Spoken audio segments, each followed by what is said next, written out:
Assalamualaikum warahmatullahi wabarakatuh.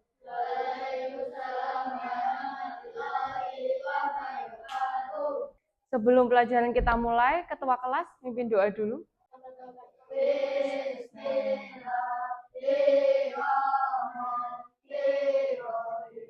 Amin.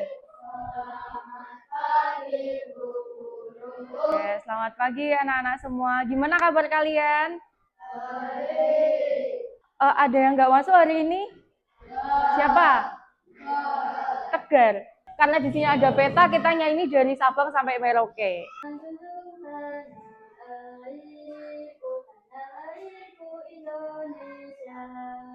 Dari Sabang sampai Merauke, berjajar pulau-pulau, tanah airku Indonesia. Terima kasih. Udah pada sarapan pagi tadi? Udah, oke. Kita tepuk semangat dulu ya. Tepuk semangat. Semangat. Kali ini kita akan belajar tentang organ gerak hewan dan manusia ya di subtema 1. Nah, di sini nanti ada IPS, PPKN sama bahasa Indonesia. Nah, kondisi geografis wilayah Indonesia. Kalian pernah nggak pergi keluar pulau? Enggak. Kalau keluar kota? Keluar kota pernah kemana? Kalau kita kan di kota Boyolali. Nah, kalau keluar kota kemana? Oh, ke Jakarta. Terus? Iya, benar, Jogja. Yang deket kita ke Solo, ke Klaten, itu udah keluar kota. Kita ke Salatiga itu udah keluar kota. Ke Semarang juga udah keluar kota. Nah, di Indonesia itu tuh ada banyak pulau ya, anak-anak ya. Ada 17.380 pulau per Desember 2024. Sekarang udah mau Desember 2025. Nah, biasanya seiring bertambahnya tahun itu ditemukan pulau-pulau terpencil yang belum pernah dijamah. Jadi kemungkinan ke depannya jumlah itu bakalan naik, terus bakal juga berkurang ya. Kalian tahu nggak, dari banyaknya pulau itu ada pulau-pulau besar di Indonesia? Kalimantan, betul. Kalimantan nih, ini pulau Kalimantan. Mana lagi yang besar? Papua di sini. Ada Papua. Terus ada mana lagi? Sulawesi nih, Sulawesi di sini. Terus ada mana lagi? Iya, Sumatera. Sumatera itu lagi ini ya lagi banjir ya ini ya. Ini di Sumatera. Terus iya Jawa. Nah, Jawa yang kita tinggali ya. Nih, sekarang kalian buka atlasnya, coba cari Pulau Jawa. Ini ada Pulau Jawa. Di peta, di atlas gitu, utaranya itu di mana? Iya benar di atas. Nah, ini tuh utaranya. Ini utara. Nih loh. Nah, ini ada simbol-simbol ya. Ada simbol-simbol di ada utara. Utara Pulau Jawa itu ada apa? Ada Laut Jawa. Ini ketemu nggak? Ketemu? Oke. Kalau sebelah timur tuh sini, Selat Bali nih. Ini yang di sini nih, yang di kecil. Sini ada Selat Bali. Ini kan Pulau Bali. Nah, di sini tuh ada Selat Bali. Sebelah barat, ada selat apa? Yang menghubungkan Pulau Sumatera sama Pulau Jawa. Ini tuh ada selat kecil namanya Selat Oke, Selat Sunda di sini ya. Di sebelah selatan. Oke, ada Samudra Hindia, ini gede banget ya. Di atlas ini kan ada simbol. Nih, simbol kecil ini. Simbolnya buat apa? Buat memudahkan kita untuk menemukan keadaan alam. Saya kasih contoh ya di Pulau Jawa nih. Pulau Jawa itu ada sungai, danau, sama gunung. Ibu guru beri contoh 3. Nah, di sini ada gunung. Gunung itu ada 2, gunung berapi sama gunung mati. Gunung berapi ini kita punya contoh ya. Di sana ada Merapi, ada Merbabu. Gunung berapi itu yang mana? Iya, gunung berapi itu Merapi. Kalau gunung berapi itu apa toh? Meletus, yang masih aktif. Kalau gunung mati itu yang iya, Merbabu. Itu gunung mati. Gunung yang udah nggak aktif lagi, udah nggak ngeluarin lava gitu. Di Pulau Jawa ini contohnya kita di Boyolali ya. Di Boyolali ini Gunung Merapi. Nemu nggak? Ada lambangnya segitiga warna merah. Nih, kalian buka halaman 16. Itu langsung Jawa Tengah kelihatan ya.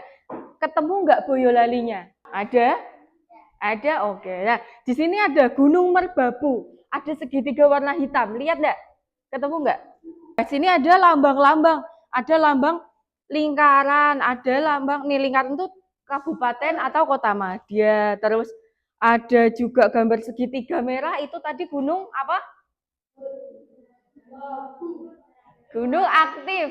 Ya, gunung yang masih aktif. Kalau yang lambangnya segitiga hitam, gunung apa? Gunung yang sudah mati. Itu ada merbabu ya di sini ya. Sungai. Sungai itu lambangnya garis biru. Jadi garis biru itu sungai. Ini kalau diperbesar lagi, karena ini kan kecil ya, mungkin diperbesar ampel lah, itu sungainya kelihatan tuh, kali PP-nya itu kelihatan. Juga ada lambangnya sungai gini. Nih, danau itu yang ada biru-birunya, ngeblok gitu di tengah. Nah, di Salatiga itu kan ada, kecil banget. Ya, ini danau. Ini juga danau nih, besar nih, yang di Salatiga ya. Ibu guru punya tugas kalian mencari sungai, danau, sama gunung namanya, terus lokasinya ada di mana. Contohnya tadi, misal gunung-gunung Merapi, kan ada di lokasinya Boyolali. Ibu guru acak aja ya, ini ada 4 kelompok, kalian cari kelompok 1 dapat Pulau Sulawesi. Dibuka, kalian langsung boleh buka, nggak harus Pulau Sulawesi, tapi langsung ke Sulawesi Selatan, gitu kan lebih kelihatan ya. Kelompok 2 Pulau Kalimantan, kelompok 3 Pulau Sumatera, kelompok 4 Pulau Papua, dicari.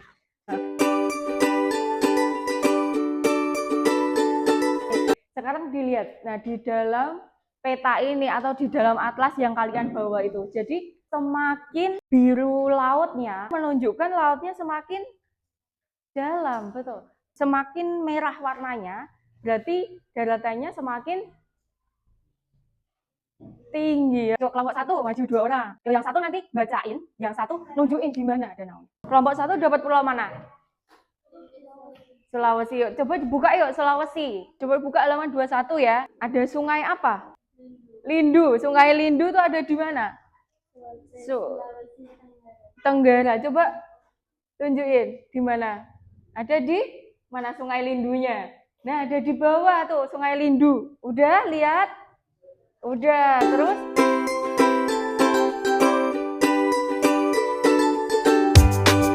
Gunung Jayawijaya, Gunung Papua Timur. Di mana Gunung Jayawijayanya? Oke, terima kasih. Jadi Gunung Jayawijaya itu gunung yang paling tinggi di Indonesia. Sekarang kalian udah tahu ya gimana cara mencari simbol-simbolnya, di mana letak-letak gunung, simbolnya apa, gunung aktif, gunung mati, tadi ada danau sama sungai gitu. Nanti dipelajari lagi simbol-simbol yang lain ya. Sekarang di Indonesia itu memiliki masyarakat yang beragam, suku. Ada tau suku-suku beragam gitu banyak. Terus ada apa lagi yang beragam? Apa? Iya, benar, rumah adat. Rumah adat itu juga beragam. Di sini ada ya, Mas ya?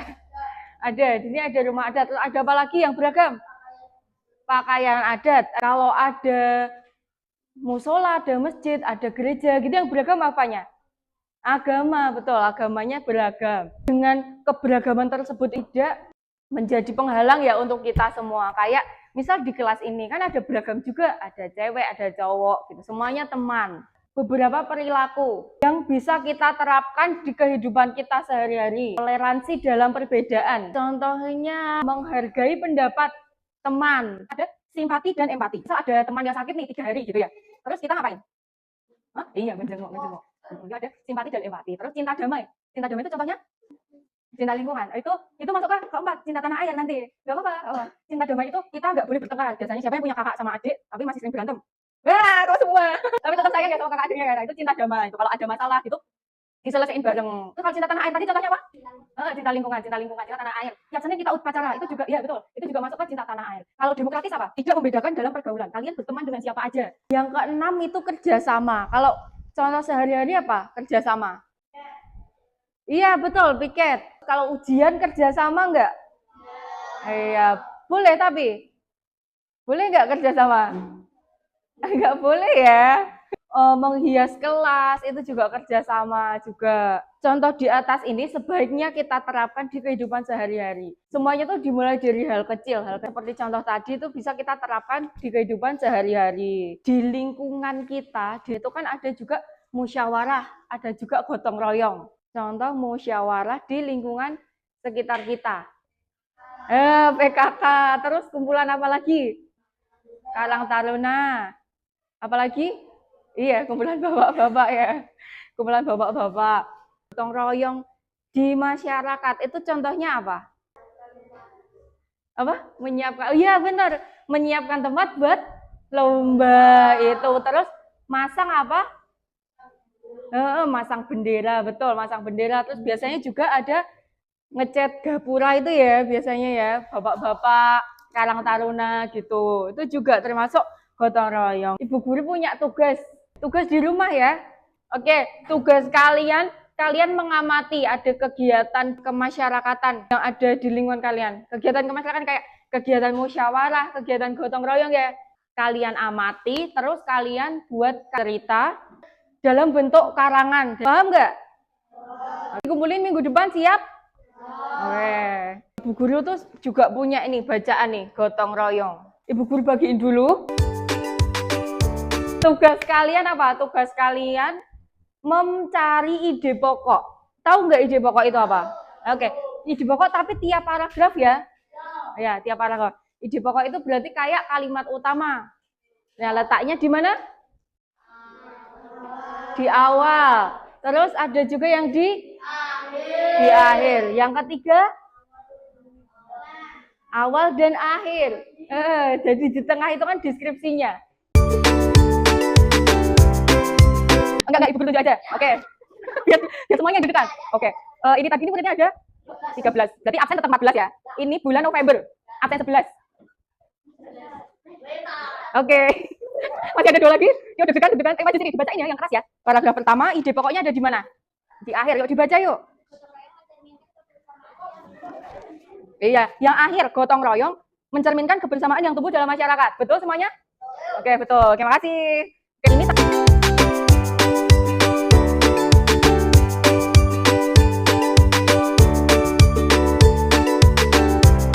kenapa ada di awal dan akhir? Karena hampir sama ya itu ya. Hari ini kita belajar apa aja? Peta. Belajar peta melalui atlas. Terus di peta itu tadi kita mengenal apa? Kita mencari gunung, mencari sungai, mencari apa lagi tadi? Danau. Itu apa namanya? Iya, itu namanya simbol. Apalagi kita belajar tentang gotong royong, tentang kemasyarakatan ya yang ada di lingkungan sekitar. Terus tugasnya jangan lupa kita juga mencari ide pokok di setiap paragraf. Simbol-simbol yang kita pelajari tadi itu juga bisa kita gunakan di kemudian hari. Semisal kita mau pergi kemana gitu ya. Sering ada berita tersesat gitu ya lewat Google Map gitu ya. Jadi kita juga dari sekarang belajar membaca peta gitu. Terus di situ ada sungai kan, di Google Map ada nih sungai ya, jangan dilewati kalau nggak ada jembatannya. Nanti kalian masuk ke sungai, basah semua.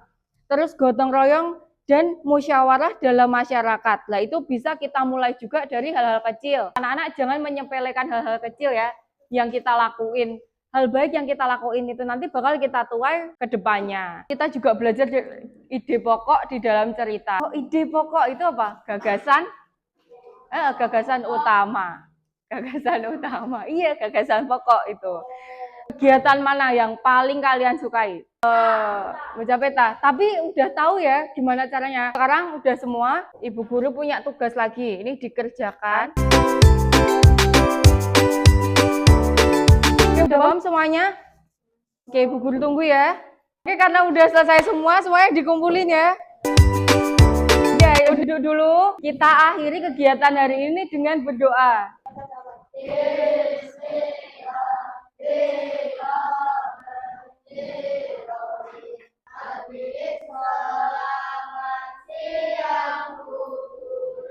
Ya, selamat siang, selamat beristirahat semuanya.